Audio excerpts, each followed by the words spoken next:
Welcome to யூடிஎம்மின் அன்பான உறவுகள் அனைவருக்கும் வணக்கம். நான் உங்கள் ரேணு.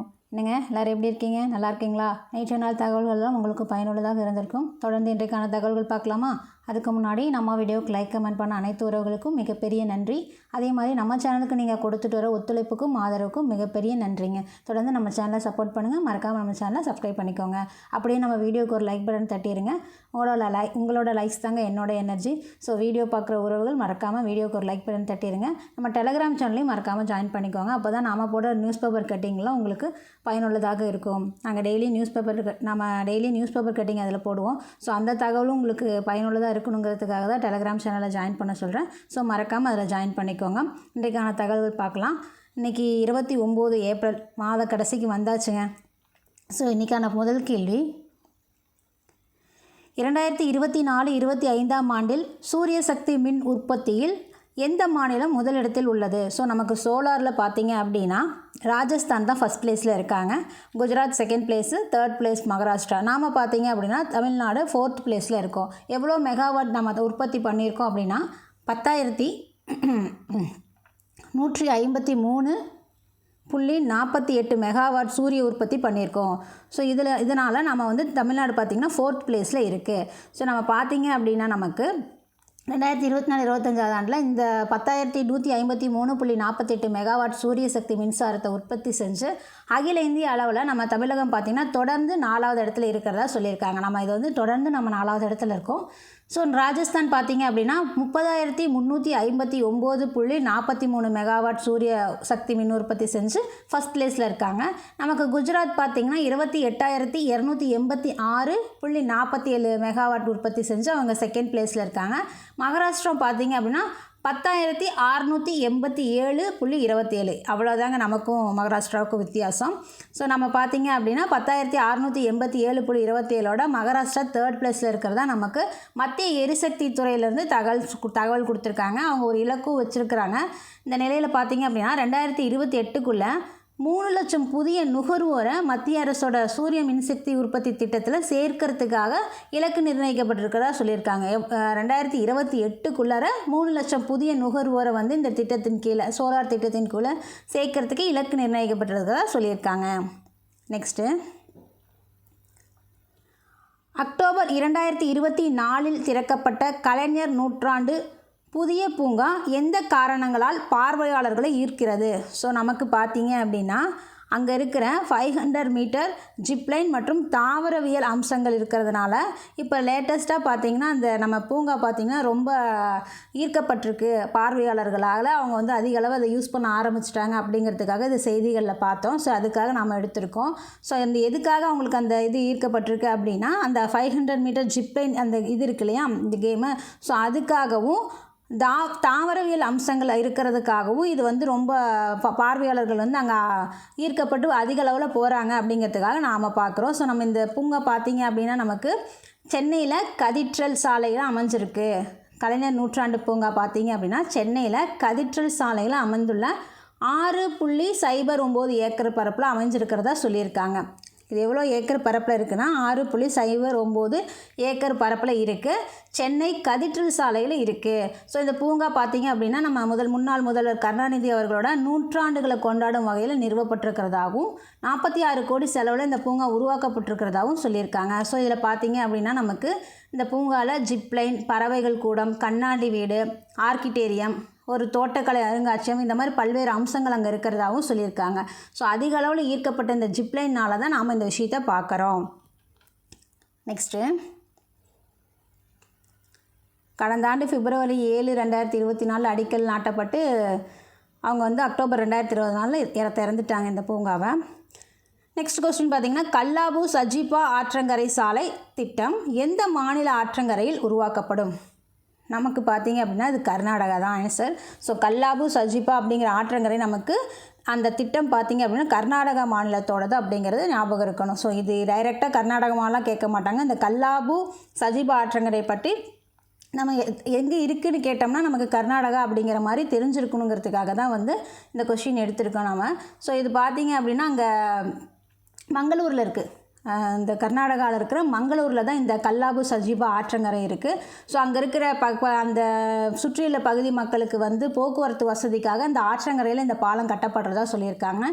மங்களூர் மற்றும் சுற்றியுள்ள பகுதிகளுக்கான இணைப்பை மேம்படுத்துறதுக்காக தற்போது நடைபெற்று வரும் கல்லாபு சஜீபா ஆற்றங்கரை சாலை திட்டத்துக்காக கர்நாடக மாநில அரசு பார்த்திங்கன்னா 40 கோடியை ஒதுக்கியிருக்கிறதாகவும் சொல்லியிருக்காங்க.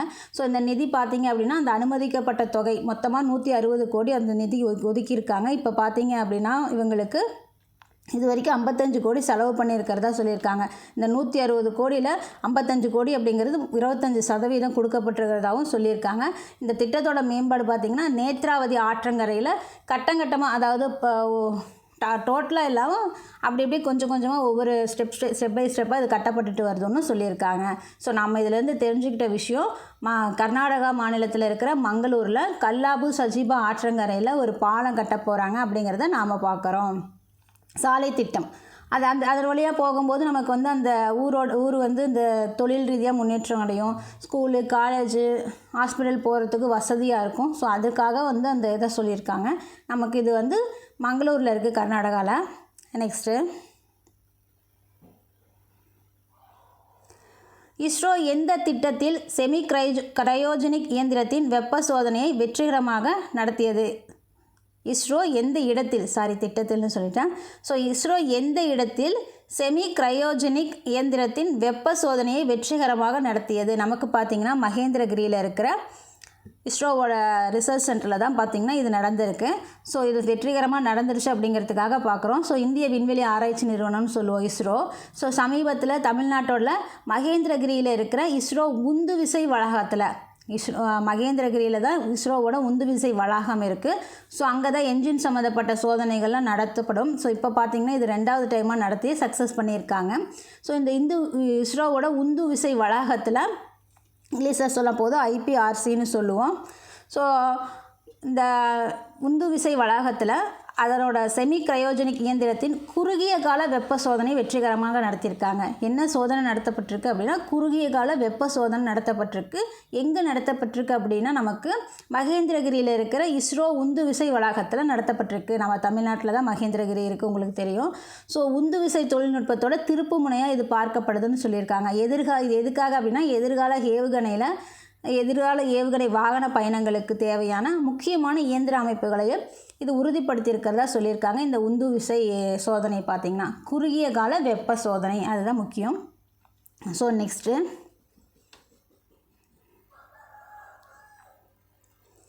தமிழக புத்தொழில் மற்றும் புத்தாக்க இயக்கத்தின் சார்பில் உலக புத்தொழில் மாநாடு 2025 எங்கு நடைபெற உள்ளது? நமக்கு பார்த்திங்கன்னா இது கோயம்புத்தூரில் தான் இந்த மாநாடு நடைபெற போகுது. ஸ்டார்ட் அப் நிறுவனம் இருக்கு இல்லையா? ஸோ நமக்கு கிட்டத்தட்ட ஒரு 10,000 ஸ்டார்ட் அப் கம்பெனிஸ் தமிழ்நாடு இருக்கிறதா சொல்லியிருக்காங்க. ஸோ அவங்க ப்ளஸ் தமிழகம் ஃபுல்லாக இந்தியா ஃபுல்லாக இருக்கிற ஸ்டார்ட் அப் நிறுவனங்கள் கூடுற மாநாடு தான் இது. ஸோ இது கோயம்புத்தூரில் நடைபெற உள்ளதாக நமக்கு சொல்லியிருக்காங்க. யார் அப்படின்னா துணை முதல்வர் உதயநிதி ஸ்டாலின் அவர்கள் இருக்காங்க இல்லையா? அவங்க தான் வந்து இதை திறந்து வச்சிருக்காரு. எதுக்காக அப்படின்னா சிறு குறு மற்றும் நடுத்தர தொழில் நிறுவனங்கள் துறையின் கீழே செயல்பட்டு வரும் தமிழ்நாடு புத்தொழில் மற்றும் புத்தாக்க இயக்கத்தின் சார்பில் கோயம்புத்தூரில் நடைபெற இருக்கிற உலக புத்தொழில் மாநாடு 2025 இலச்சினை மற்றும் மாநாட்டுக்கான சிறப்பு இணையதளத்தையும் இவர் தொடங்கி வச்சுருக்காரு. லட்சணையை வெளியிட்டு மாநாட்டுக்காக வடிவமைக்கப்பட்டுள்ள சிறப்பு இணையதளத்தையும் நம்ம துணை முதல்வர் அவர்கள் திறந்து வச்சுருக்காரு. ஸோ அதுக்காக தான் இந்த இதை பார்க்குறோம். நெக்ஸ்ட் கொஸ்டின், எம்ஜிஎஸ் நாராயணன் கீழ்கண்ட எந்த துறையை சேர்ந்தவர்? இவர் பார்த்தீங்க அப்படின்னா மறைஞ்சிட்டார். ஸோ அதுக்காக இப்போ பார்க்குறோம். இவர் வரலாற்று ஆய்வாளர் மற்றும் எழுத்தாளர். ஸோ சிறந்த வரலாற்று ஆய்வாளர் மற்றும் எழுத்தாளர் அப்படிங்கிறதுக்காக நாம் இதை பார்க்குறோம். ஸோ இவர் கேரளாவை சேர்ந்தவர். இப்போ 92 வயசில் இறந்துட்டார் வயது மூப்பின் காரணமாக. இந்திய வரலாற்று ஆய்வுத்துறையில் 60 ஆண்டுகளுக்கு மேலே பெரும் பங்களிப்பு செஞ்சவர் இவர். ஸோ முனைவர் பட்டத்துக்காக இவர் வந்து முனைவர் பட்டம் வாங்குறதுக்காக சமர்ப்பித்த குலசேகர அரசின் கீழ் கேரளத்தில் சமூக அரசியல் நிலை அப்படிங்கிற ஆய்வு கட்டுரையை பின்னால் பார்த்தீங்க அப்படின்னா கேரளத்தில் பெருமாள்கள் அப்படிங்கிற தனி நூலாக வெளிவந்து மிக பிரபலமாக இருக்குது அப்படின்னு சொல்கிறாங்க. ஸோ என்ன நூலுக்காக வந்து இவர் முனைவர் பட்டம் பண்ணார் அப்படின்னா குலசேகர அரசின் கீழ் கேரளத்தில் சமூக அரசியல் நிலை அப்படிங்கிற ஆய்வு கட்டுரைக்காக இவர் முனைவர் பட்டத்தை இது பண்ணார். ஸோ அது பின்னால் பார்த்தீங்க அப்படின்னா கேரளத்தில் பெருமாள்கள் என்ற தனி நூலாக வெளிவந்து மிக பிரபலமாக இருக்குது அப்படிங்கிறத சொல்லியிருக்காங்க. ஸோ இவர் பார்த்தீங்கன்னா 2001 2003 வரைக்கும் இந்திய வரலாற்று ஆராய்ச்சி கவுன்சிலோட தலைவராகவும் இருந்திருக்காரு. ஸோ நிறையா ஸ்டூடெண்ட்ஸ் பார்த்தீங்க அப்படின்னா PhD வாங்கிறதுக்கும் இவர் வந்து கைட் பண்ணியிருக்காரு. ஸோ தென்னிந்திய சரித்திர காங்கிரஸ் ஆய்வு நிறுவனம், இந்திய கல்வெட்டியல் ஆய்வு நிறுவனம், இந்த அமைப்புகள்லாம் பார்த்திங்கன்னா முக்கிய பங்கு ஆற்றியிருக்காரு அப்படிங்கிறத பார்க்குறோம். ஸோ இவர் மறைஞ்சிட்டார். வரலாற்று ஆய்வாளர் மற்றும் எழுத்தாளர், கேரளாவை சேர்ந்தவர். நெக்ஸ்ட் கொஸ்டின், 2011 to 12 முதல் 2022 to 23 வரையிலான காலகட்டத்தில் இந்தியாவில் கடும் வறுமையிலிருந்து எத்தனை பேர் மீட்கப்பட்டனர்? நமக்கு பார்த்திங்க அப்படின்னா கடும் வறுமையிலிருந்து 17.1 கோடி மக்கள் வந்து மீட்கப்பட்டிருக்கிறதா சொல்லியிருக்காங்க. யார் நமக்கு கொடுத்தாங்க அப்படின்னா உலக வங்கி ஒரு ரிப்போர்ட்டு, அதாவது இந்தியாவில் வறுமை மற்றும் சமத்துவம் அப்படிங்கிற தலைப்பில் ஒரு அறிக்கையை வெளியிட்டிருக்காங்க. இந்தியாவில் வறுமை மற்றும் சமத்துவம் அப்படிங்கிற தலைப்பில் ஒரு அறிக்கையை வெளியிட்டது யார் அப்படின்னா நமக்கு உலக வங்கி தான். அதிலிருந்து கடும் வறுமையிலிருந்து நம்ம மக்கள் 17.1 கோடி பேர் வறுமையிலேருந்து மீட்கப்பட்டிருக்கிறதா சொல்லியிருக்காங்க. ஸோ கடும் வறுமை அப்படிங்கிறது உலக வங்கி எதை வச்சு சொல்லுது அப்படின்னா, நாளொன்றுக்கு ஒரு நாளைக்கு பெர் டேவுக்கு 200 ரூபாய்க்கு குறைவாக சம்பளம் வாங்கி வாழ்கிறாங்க இல்லையா, அவங்கள தான் கடும் வறுமைக்கு ஆளானவங்க அப்படின்னு சொல்கிறாங்க. ஸோ அந்த நிலையிலிருந்து தான் பார்த்தீங்க அப்படின்னா நமக்கு 17.1 கோடி பேர் வறுமையிலேருந்து மீட்கப்பட்டிருக்கிறதா நமக்கு உலக வங்கி சொல்லியிருக்காங்க. ஸோ 2011-12 ஆண்டில் இந்தியாவில் பார்த்தீங்க அப்படின்னா நமக்கு 16.2 2011 to 12 ஆண்டுகளில் இந்தியாவில் 16.2 இருந்த கடும் வறுமையில் உள்ளவர் விகிதம் பார்த்தீங்க அப்படின்னா அப்படியே 2022 to 23 2.3% குறைஞ்சிருக்கிறதா சொல்லியிருக்காங்க. ஸோ 2011 to 12 கடும் வறுமையில் இருந்தவங்க 16.2% இருந்தாங்க. இப்போ 2022 to 23 பார்க்கும்போது அது 2.3% குறைஞ்சிருக்கிறதா சொல்லியிருக்காங்க. அது மட்டும் இல்லை, நமக்கு கிராமப்புறங்களில் இதே காலகட்டத்தில் 18.4% இருந்த கடும் வறுமை பார்த்தீங்க அப்படின்னா 2.8% குறைஞ்சிருக்கு அப்படிங்கிறாங்க. அதே மாதிரி ஏதாவது இதே காலகட்டத்தில் தான் 2011 to 12 2022 to 23 பார்க்கும்போது நமக்கு 18.4 கிராமப்புறங்களில் இது. ஸோ கிராமப்புறங்களில் 18.4%இருந்து 2.8% குறைஞ்சிருக்கிறதா சொல்லியிருக்காங்க. அதுவே பார்த்தீங்க அப்படின்னா நமக்கு நகர்ப்புறத்தில் அதே காலகட்டத்தில் 11 to 12 காலகட்டத்தில் 10.7% பேர் கடும் வறுமையில் இருந்திருக்காங்க. 2022 to 23 பார்க்கும்போது 1.1% குறைஞ்சிருக்கு. ஸோ இது கிராமம், இது பார்த்திங்க அப்படின்னா நமக்கு நகரத்துலேயும் கிராமத்துலேயும் இவ்வளோ இருந்தது. இப்போ 2022 to 23 பார்க்கும்போது இந்த சதவீதமாக குறைஞ்சிருக்கு அப்படிங்கிறத சொல்லியிருக்காங்க. ஸோ இப்படி குறைக்கப்பட்டதுனால இந்தியா பார்த்திங்க அப்படின்னா குறைந்த நடுத்தர வருமான பிரிவு உள்ளவர்களோட நாடாக மாறிடுச்சு அப்படிங்கிறத சொல்லியிருக்காங்க. இந்த அளவுக்கு குறைஞ்சிருக்கு இல்லையா இந்த ரிப்போர்ட்டில் காட்டுற மாதிரி. அதனால் நம்ம இந்தியா பார்த்திங்க அப்படின்னா குறைந்த நடுத்தர வருமான பிரிவு உள்ளவர்களோட நாடாக மாறிடுச்சு. ஸோ இதன் நாடாக மாறினதுக்கப்புறம் இதுக்கப்புறம் பார்த்திங்க அப்படின்னா நமக்கு நாளொன்றுக்கு 300க்கும் மேல் வருமானம் பெறுவர்களாக இந்தியர்கள் இருக்காங்க. ஸோ இதுக்கப்புறமா நாளொன்றுக்கு 300க்கும் மேல் வருமானம் பெறுவர்களாக இந்தியா இருக்கிறாங்கன்னு சொல்லியிருக்காங்க. ஸோ இதன் அடிப்படையில் எத்தனை பேர் வறுமையிலிருந்து, இது கடும் வறுமையிலேருந்து மீட்டவங்க தான் 17.1 கோடி பேர். ஸோ இந்த 300 ரூபாய்க்கு மேலே வருமானம் வாங்கியிருக்காங்க இல்லையா இந்த 2022-23 காலத்துக்கு அப்புறம் அவங்க பார்த்திங்கன்னா அவங்களோட வறுமை, அதாவது அவங்கள வந்து வறுமையிலிருந்து மீட்கப்பட்டோர்னு கணக்கெடுத்திருக்காங்க. அவங்க பார்த்திங்கன்னா 37.8 கோடி பேர். ஸோ இது 17.1 கோடி பேருங்கிறது நம்ம இந்தியாவோட கடும் வறுமையிலேருந்து மீட்கெடுக்கப்பட்டு இந்த சதவீதத்தில் வந்து அவங்களோட வறுமையெல்லாம் குறைக்கப்பட்டதுனால நாம் என்னவாக மாறிட்டோம் இந்தியா பார்த்திங்க அப்படின்னா குறைந்த நடுத்தர வருமான பிரிவு உள்ளவர்களோட நாடாக மாறிடுச்சு. ஸோ அதுக்கப்புறமா பார்க்கும்போது 300க்கும் மேலே ஒரு நாளைக்கு வருமானம் வாங்குறவங்களும் மாறிட்டோம். ஸோ அந்த 300க்கு மேலே வாங்கினதுக்கப்புறம் அந்த வறுமைன்னு ஆயிடுச்சு, கடும் வறுமையிலேருந்து வறுமைன்னு ஆயிடுச்சு. ஸோ அந்த வறுமையிலேருந்து 37.8 கோடி பேர் மீட்கப்பட்டிருக்கிறதா சொல்லியிருக்காங்க. மொத்தமாக நமக்கு கிராமத்தில் 69%இருந்து 32.5%, நகர்ப்புறங்களில் 43.5%இருந்து 17.2% வறுமை குறைஞ்சிருக்கிறதா சொல்லியிருக்காங்க இந்த காலகட்டத்தில். ஸோ நமக்கு பார்த்திங்கன்னா இந்தியாவோட கடும் வறுமை பிரிவினரில் 65% எந்த மக்கள் வந்து எந்த மாநிலத்தை சேர்ந்தவங்க அப்படின்னா இந்த 2011-12 ஆண்டுகளில் உத்தரப்பிரதேசம், மகாராஷ்டிரம், பீகார், மேற்கு வங்கம், மத்திய பிரதேசம் இந்த நாடுகள் தான் இந்த மாநிலங்கள் தான் பார்த்திங்கன்னா அந்த கடும் வறுமையில் இருக்கிறதா சொல்லியிருக்காங்க. அதே மாதிரி 54% குறைஞ்சிருக்கு. இப்போது 2022 to 23 இந்த மக்கள் இந்த உத்தரப்பிரதேசம், மகாராஷ்டிரம்லாம் பார்த்திங்க அப்படின்னா அந்த வறுமை வந்து 54% குறைஞ்சிருக்கிறதா சொல்லியிருக்காங்க. அப்படியே இருந்தாலும் நமக்கு இளைஞர்களோட வேலையின்மை பார்த்திங்க அப்படின்னா 13.3% அதிகரிச்சிருக்கு. பெண்கள்லாம் பார்த்திங்கன்னா சுயதொழில் செய்ய ஆரம்பிச்சிட்டாங்க அப்படிங்கிறத சொல்லியிருக்காங்க. நெக்ஸ்ட்டு, மூத்த குடிமக்களுக்காக ஏப்ரல் 2025 டெல்லி அரசால் தொடங்கப்பட்ட திட்டம் இது. நமக்கு பார்த்திங்க அப்படின்னா ஆயுஷ்மான் வே வந்தனா. ஆயுஷ்மான் வே வந்தனா தான் வந்து டெல்லி அரசால் மூத்த குடிமக்களுக்காக கொண்டு வரப்பட்ட திட்டம். ஸோ இது முதியோரோட நலனுக்காக அவங்களோட முன்னுரிமை அளிக்கும் தொலைநோக்கு பார்வையாக டெல்லி அரசு வந்து ஆயுஷ்மான் வே வந்தனா திட்டத்தை அறிமுகப்படுத்தியிருக்காங்க. ஸோ இந்த திட்டத்தின் மூலமாக 70 வயசுக்கும் மேற்பட்ட மூத்த குடிமக்கள் இருக்காங்களே அவங்களுக்கு பார்த்திங்க அப்படின்னா நமக்கு 10 லட்சம் வரைக்கும் விரிவான சுகாதார காப்பீடு திட்டம் வழங்கப்படும்னு சொல்லியிருக்காங்க. 10 லட்சம் வரைக்கும் கொடுப்பாங்க. நம்ம முதல்வரோட காப்பீடு திட்டம் பார்த்திங்கன்னா 5 லட்சம் வரைக்கும் இருக்கும். இப்போ ரீசெண்டாக செய்திகள் நியூஸ் பேப்பர் கட்டிங்கில் கூட போட்டிருப்போம். பெற்றோர் இல்லாமல் அனாதையாக இருக்கிற குழந்தைகளுக்கும் முதல்வரோட காப்பீடு திட்டம் செல்லும் அப்படின்னு சொல்லி நியூஸ் பேப்பர் கட்டிங்கில் போட்டிருப்போம். ஸோ பார்த்திங்க அப்படின்னா நமக்கு 5 லட்சம் தான் வந்து முதலீடு அதாவது நம்ம 5 லட்சம் தான் பார்த்திங்கன்னா காப்பீடு திட்டம், முதல்வரோட காப்பீடு திட்டம். ஸோ இந்த டெல்லி அரசு பார்த்திங்க அப்படின்னா 10 லட்சம் விரிவான சுகாதார காப்பீடு திட்டம் வழங்கப்படுது மூத்த குடிமக்களுக்கு அப்படின்னு சொல்லியிருக்காங்க.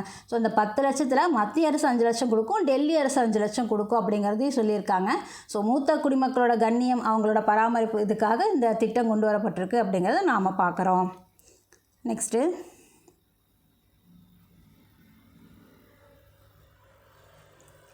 ஸ்பெயினில் நடைபெற்ற கோபா டெல் ரே கால்பந்து போட்டியில் 3-2 கோல் கணக்கில் எந்த அணி சாம்பியன் பட்டம் வென்றது? ஸோ நமக்கு கால்பந்து போட்டியில் நடந்துச்சா, அது வந்து பார்சிலோனா வந்து சாம்பியன் பட்டம் வாங்கியிருக்காங்க. ரியல் மேட்ரிட் அப்படிங்கிற போட்டியை அந்த அணியை தோற்கடிச்சு நம்ம பார்சிலோனா அணி வந்து வெற்றி பெற்றிருக்காங்க 3-2 அப்படிங்கிற கோல் கணக்கில். ஸோ நெக்ஸ்ட்டு,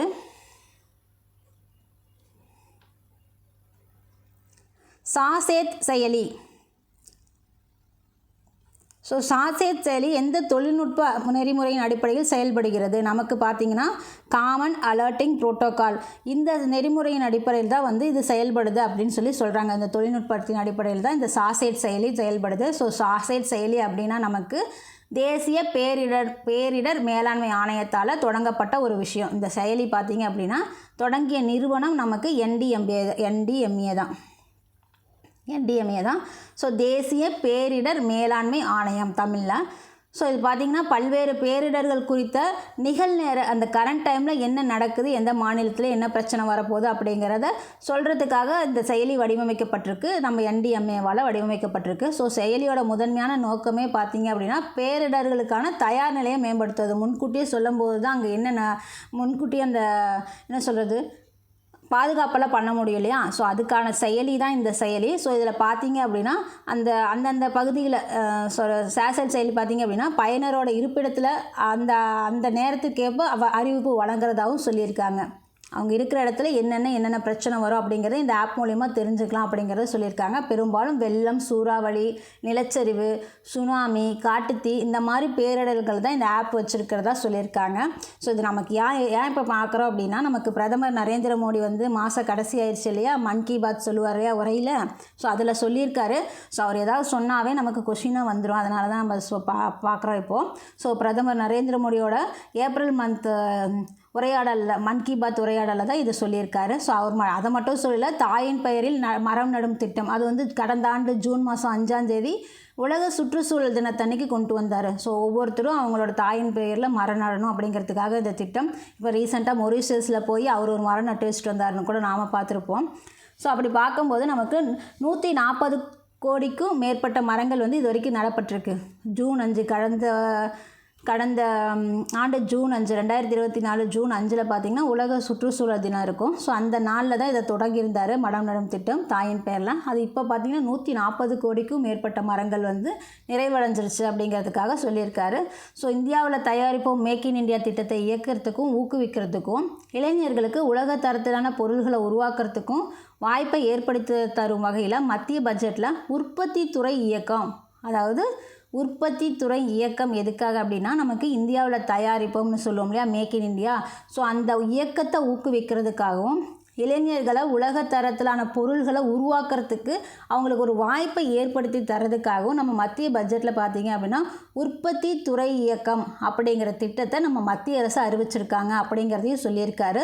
ஸோ இந்த திட்டத்தின் மூலமா நாடு முழுவதும் இருக்கிற லட்சக்கணக்கான சிறு குறு நடுத்தர நிறுவனங்கள் எம்எஸ்எம்இன்னு சொல்லுவோம் இல்லையா, ஸோ எம்எஸ்எம்இ, ஸோ அது பார்த்தீங்க அப்படின்னா சிறு தொழில் முனைவோருக்கு ஆதரவு அளிப்பதோடு இல்லாமல் இந்த உற்பத்தி துறை இருக்க பார்த்திங்கன்னா சின்ன தொழில் பண்ணுறவங்களுக்கு ஆதரவு அளிக்கிறது மட்டும் இல்லாமல் நாடு முழுவதும் இருக்கிற புதிய வேலைவாய்ப்புகளை உருவாக்குறதுக்கும் இது உதவும் அப்படின்னு சொல்லியிருக்காங்க. இது உற்பத்தி துறை இயக்கம் மத்திய அரசால் கொண்டு வரப்பட்டது. ஸோ அது மட்டும் இல்லை, நமக்கு நாட்டில் விண்வெளித்துறையில் 10 ஆண்டுகளுக்கு முன்னாரே பார்த்திங்க அப்படின்னா ஒரே ஒரு புத்தாக்க நிறுவனம் தான் இருந்துச்சு. விண்வெளித்துறைக்கு அப்படின்னா ஒரே ஒரு ஸ்டார்ட் அப் கம்பெனி மட்டும்தான் இருந்துச்சு. இப்போ பார்த்திங்க அப்படின்னா நமக்கு 325 ஸ்டார்ட் அப் கம்பெனிஸ் விண்வெளித்துறைக்காக இருக்குது அப்படிங்கிறத சொல்லியிருக்காரு.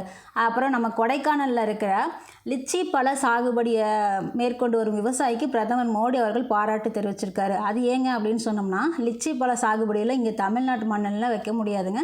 ஸோ அது பார்த்திங்கன்னா நமக்கு இந்த நார்த் சைடில் பீகார், மேற்கு வங்காளம், ஜார்க்கண்ட் இங்கே மாதிரி தான் விளையும். ஸோ அந்த சாதனை இவர் நம்ம விவசாயி, கொடைக்கானல் விவசாயி அதை செஞ்சுருக்காரு. 7 வருட கடும் உழைப்புக்கு அப்புறமா இதில் விளைச்சல் கிடைச்சிருக்கிறதுக்காகவும் பாராட்டு தெரிவிச்சிருக்காரு நம்ம பிரதமர் அவர்கள். கொடைக்கானலில் இருக்கிற லிச்சி பழ சாகுபடியை நம்ம விவசாயி செஞ்சுருக்காரு அப்படிங்கிறதுக்காக தான். ஏன்னா இது பொதுவாக பார்த்திங்கன்னா பீகார், மேற்கு வங்காளம், ஜார்க்கண்டில் தான் விளையும். இப்போ பார்த்திங்கன்னா நம்ம தமிழ்நாட்டு மண்ணில் விளைஞ்சிருக்கு. இந்த மரங்கள் மகசூல் அளிக்க தொடங்கியிருக்கு அப்படிங்கிறதுக்காக நம்ம பிரதமர் வாழ்த்து சொல்லியிருக்காரு. ஸோ அது மட்டும் சொல்லலை, மகாத்மா காந்தியோட சம்பாரன் சத்தியாகிரகம் பார்த்திங்கன்னா இந்த ஏப்ரலில் தான் நடந்திருக்கும். ஸோ 1917 நடந்திருக்கும். அதை நினைவுபடுத்தி சொன்னார். அதே மாதிரி அவரோட தண்டி யாத்திரை நிறைவும் நமக்கு ஏப்ரல் 1930 நடந்துச்சு. ஸோ அதையும் சொல்லியிருக்காரு. இதெல்லாம் நமக்கு தெரியும். ஸோ இதெல்லாமே அவர் சும்மா சொல்லியிருந்தார். ஸோ ஜாலியன் வாலாபாக் படுகொலை இப்போ ரீசெண்டாக பார்த்துருப்போம். அதுவும் ஏப்ரலில் தான் நடந்தது 1919. இதை பற்றின விஷயத்தையெல்லாம் அவர் பேசினார்னு வைங்களேன். சுதந்திர போராட்ட நிகழ்வுகளை பார்த்திங்கன்னா நம்ம அவரோட உரையில் சொல்லியிருக்காரு. நெக்ஸ்ட் கொஸ்டின், ஈனாம் மின்னணு தேசிய வேளாண் சந்தைன்னு சொல்லுவோம். திட்டம் கீழ்கண்ட எதனுடன் தொடர்புடையது? நமக்கு பார்த்தீங்க அப்படின்னா ஆன்சர் பார்த்திங்கன்னா விவசாயம். ஸோ விவசாயத்தோட தொடர்புடையது தான் இந்த மின்னணு வேளாண் சந்தை அப்படிங்கிறத. ஸோ நமக்கு எதுக்காக இப்போ பார்க்குறோம் அப்படின்னா, நம்ம அக்ரிகல்ச்சர் காலேஜ் இருக்கு இல்லையா கோயம்புத்தூரில், அங்கே ஒரு எக்ஸிபிஷன் நடந்தது. நமக்கு ஜெகதீப் தன்கர் அவர் குடியரசு துணைத் தலைவர் அவர் வந்தார். ஸோ அவர் பேசின விஷயத்துக்காக இது நமக்கு தேவைப்படுறது மட்டும் எடுத்துக்கலாம். ஸோ இந்த ஈனாம் திட்டத்தில் பார்த்தீங்க அப்படின்னா 2 கோடி விவசாயிகளுக்கும் 2.5 லட்சம் வர்த்தகர்களும் மேம்பாடு அடைஞ்சிருக்கிறதா சொல்லியிருக்காங்க. இது ஒன்றும் ஆன்லைன் வர்த்தகத்தலங்க. எப்படி நம்ம அமேசான், ஃப்ளிப்கார்ட் எல்லாம் இருக்கு இல்லையா, அந்த மாதிரி விவசாய பொருள்களை ஆன்லைனில் இது பண்ணிக்கலாம், விற்றுக்கலாம், வாங்கிக்கலாம் அப்படிங்கிறதுக்காக ஒரு விஷயந்தான் ஈனாம் திட்டம் அப்படிங்கிறது. இங்கிலீஷில் சொல்லும்போது எலக்ட்ரானிக் நேஷ்னல் அக்ரிகல்ச்சர் மார்க்கெட், அதுதான் e-NAM. Electronic national agriculture market அப்படிங்கிறத இதோட விஷயமே. ஸோ இது ஒரு ஆன்லைன் வர்த்தகத்தலம். இதில் விற்றுக்கிறது, வாங்குறது இதெல்லாம் 2 கோடி விவசாயிகளும் 2 லட்சம் வர்த்தகர்களும் பயனடைஞ்சிருக்காங்க அப்படிங்கிறதுக்காக சொல்கிறாங்க. ஸோ இந்தியா முழுவதும் உள்ள மின்னணு வர்த்தக போர்ட்டலாக இது செயல்படுது அப்படின்னு சொல்லியிருக்காங்க. அதே மாதிரி நமக்கு இது எப்போ ஆரம்பித்தாங்க இந்த போர்ட்டல் அப்படின்னா, ஈனாம் அப்படிங்கிறது ஒரு நாடு ஒரு சந்தை அப்படிங்கிற மாதிரி ஏப்ரல் 14, 2016 இதை ஆரம்பிச்சிருக்காங்க. ஒரு நாடு ஒரு சந்தை அப்படிங்கிற மாதிரி ஏப்ரல் 14, 2016 இந்த ஈனாம் திட்டத்தை கொண்டு வந்திருக்காங்க. ஸோ இந்தியாவோட உணவு உற்பத்தியில் நமக்கு தன்னிறைவு அடைஞ்சிருக்கிறதையும் அவர் சொல்லியிருக்காரு. அது எப்படி அப்படின்னா, உணவு உற்பத்தி பண்ணுறதுல நம்ம தன்னிறைவு அடைஞ்சிட்டோம் அப்படிங்கிறது. இந்தியாவில் 50% மேற்பட்டோர் வேளாண் தொழிலில் தான் இருக்காங்க. ஸோ மொத்த உள்நாட்டு உற்பத்தியில் வேளாண் தொழிலோட சதவீதம் மட்டும் எவ்வளோ அப்படின்னா 20.2%. ஸோ ஜிடிபி பார்த்திங்க அப்படின்னு நமக்கு விவசாயத்திலேருந்து மட்டும் 20.2% பங்களிப்பு இருக்குது அப்படிங்கிறத சொல்கிறாங்க. ஸோ இதுவே பார்த்திங்கன்னா நமக்கு 1965-66 காலகட்டத்தில் ஒரு பஞ்சம் ஏற்பட்டுச்சு. ஸோ அந்த பஞ்சத்தில் தான் பார்த்திங்கன்னா வேளாண் கொள்கை வகுக்கப்பட்டது. ஸோ அதுக்கப்புறம் தான் இந்திய பசுமை புரட்சிக்கு ஒரு வழி கிடச்சிது அப்படின்னு சொல்கிறாங்க.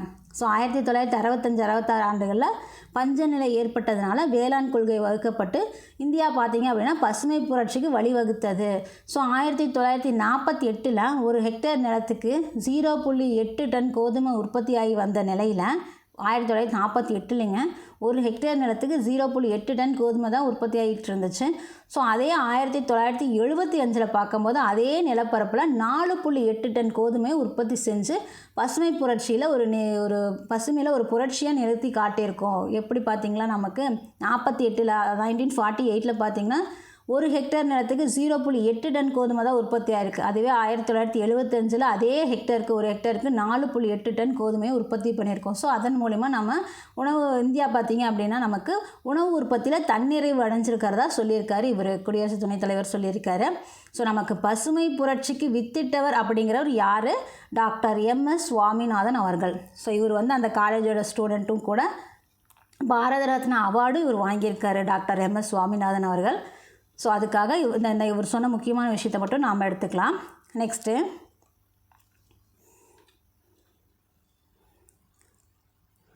உறுதுணை திட்டம் கீழ்கண்ட எதனுடன் தொடர்புடையது? ஸோ நமக்கு உறுதுணை திட்டம் பார்த்திங்க அப்படின்னா ஆதி திராவிடர் மற்றும் பழங்குடியினரோட தொடர்புடையது. இந்த திட்டம் எதுக்காகன்னு பார்த்துடலாம். ஸோ இது ஒரு கடன் உதவி திட்டம் தான். இப்போ நமக்கு பட்ஜெட்டு மேலே விவாதம் நடந்துகிட்ருக்கும் சட்டப்பேரவையில். ஸோ அதனால தான் இதை பார்க்குறோம். ஸோ ஆதி திராவிடர் மற்றும் பழங்குடியின வகுப்பை சேர்ந்த சிறு வணிகர்கள், வர்த்தகர்கள், தொழிலாளர்கள் பயன்பெறும் வகையில் அரசு மானியத்தோடு சேர்ந்து ரூ. 25 கோடி செலவில் கடனுதவி திட்டம் செயல்படுத்தப்படும். அந்த கடனுதவி திட்டத்தோட பேர் தான் உறுதுணை அப்படின்னு சொல்கிறாங்க. இந்த திட்டம் பார்த்திங்க அப்படின்னா நமக்கு மாவட்ட கூட்டுறவு வங்கி இருக்கு இல்லையா, அது மூலியமாக தான் நடைபெறும். கடன்லாம் கொடுத்து வாங்க முடியும் அப்படிங்கிறதையும் சொல்லியிருக்காங்க. ஸோ இன்னொரு டைம் சொல்லிடுறேன். இது யாருக்காக இருக்குது அப்படின்னா ஆதி திராவிடர் மற்றும் பழங்குடியின வகுப்பை சேர்ந்த சிறு வணிகர்கள். இப்போ ஆதி திராவிடர் மற்றும் பழங்குடியினர் அப்படிங்கும்போது கண்டிப்பாக ஒரு கேள்வி நமக்கு வந்துடும். ஸோ அவங்களுக்காக தான் இந்த உறுதுணை கடனுதவி திட்டமும் அரசு கொடுக்குறாங்க. ஸோ அந்த அரசு பார்த்திங்கன்னா மானியத்தோடு கொடுக்குறாங்க 25 கோடி செலவில். இது எங்கே கொடுக்குறாங்க அப்படின்னா அந்தந்த மாவட்ட கூட்டுறவு வங்கி மூலமா இது நடைமுறைக்கு வரும்னு சொல்லியிருக்காங்க. ஸோ உள்ளாட்சி அமைப்புகளை பார்த்திங்க அப்படின்னா கட்டுப்பாட்டில் இருக்கிற வணிக வளாகங்களை ஆதி திராவிடர் மற்றும் பழங்குடியினர் தொழில் செய்கிறதுக்காக தாட்கோ வணிக வளாக திட்டத்தையும் செயல்படுத்தப்படும் சொல்லியிருக்காங்க. தாட்கோ வணிக வளாக திட்டம்னாலும் அது ஆதி திராவிடர் மற்றும் பழங்குடியின வகுப்பை சேர்ந்தவங்களுக்கு தான் கொடுக்குறாங்க.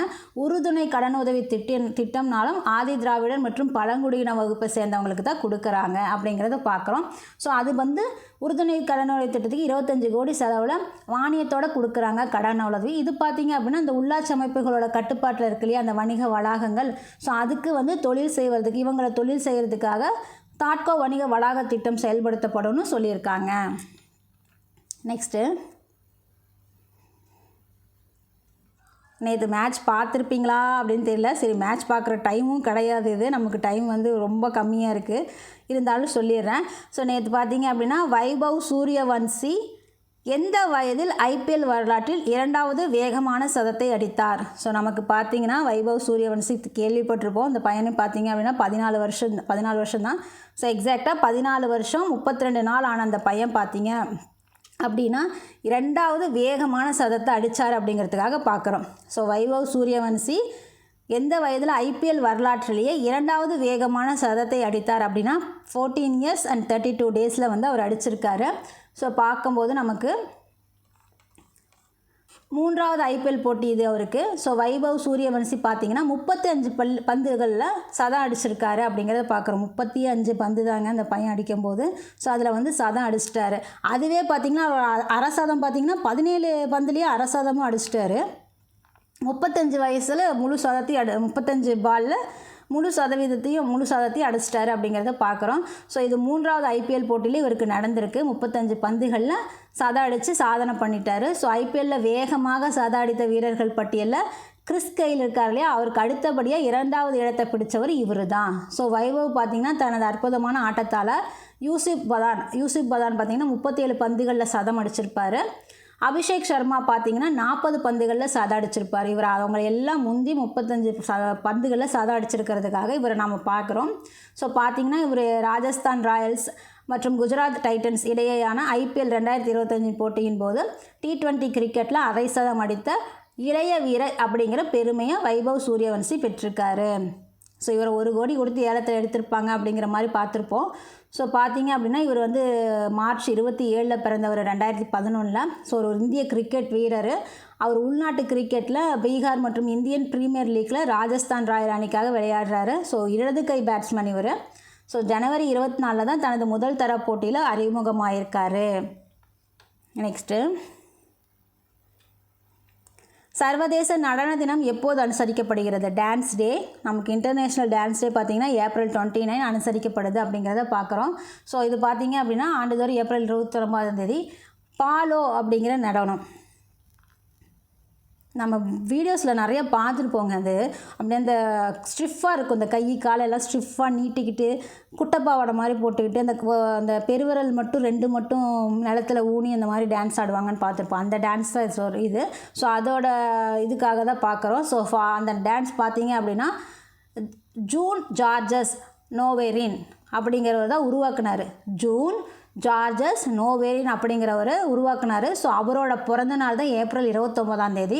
ஸோ அதுக்காக தான் இந்த நாளை நாம் பார்க்குறோம். இந்த நடனத்தில் பார்த்தீங்க அப்படின்னா எல்லா ஒரு என்ன சொல்கிறது, இது நவரசத்தையும் அந்த டான்ஸில் அந்த உடல் அமைப்பில் காட்ட முடியும் அப்படிங்கிறத சொல்கிறாங்க. ஸோ இது ஒரு நுட்பமான மற்றும் கலைநயமிக்க நடன வடிவம்னு சொல்லுறாங்க. இது 15வது நூற்றாண்டுலேயே இத்தாலியில் தோன்றியிருக்கு. இப்போ உங்களுக்கு கொஞ்சம் ஓரளவு கெஸ் பண்ண முடியும் அந்த டான்ஸை. ஸோ இத்தாலியில் தோன்றியிருக்கு. பின்னர் ஃப்ரான்ஸ்லேயும் ரஷ்யாவிலையும் இது பெரிய அளவு வளர்ச்சி பெற்றிருக்கிறதா சொல்லியிருக்காங்க. இது இங்கிலீஷில் சொல்லும்போது பேலட்னு இருக்குது, தமிழில் பாலேன்னு இருக்குது. ஸோ இந்த டான்ஸுக்காக தான் இதை நாம் பார்க்குறோம், சர்வதேச நடன நிகழ்ச்சி தினம். ஸோ இன்றைக்கான தகவல்களோடு நிறைவுக்கு வந்துட்டோம். இந்த தகவல்கள்லாம் உங்களுக்கு பயனுள்ளதாக இருந்திருக்கும். தொடர்ந்து நாளைக்கான தகவல்களோடு உங்களை சந்திக்கிறேன். அதுவரை உங்களிடமிருந்து விடைபெறுவது உங்கள் ரேணு. நன்றி. வீடியோ பிடிச்சிருந்தால் லைக் பண்ணுங்கள், ஷேர் பண்ணுங்கள், கமெண்ட் பண்ணுங்கள். நல்ல தகவல்களை நாளும் சிந்திப்போம், நாளை சந்திப்போம்.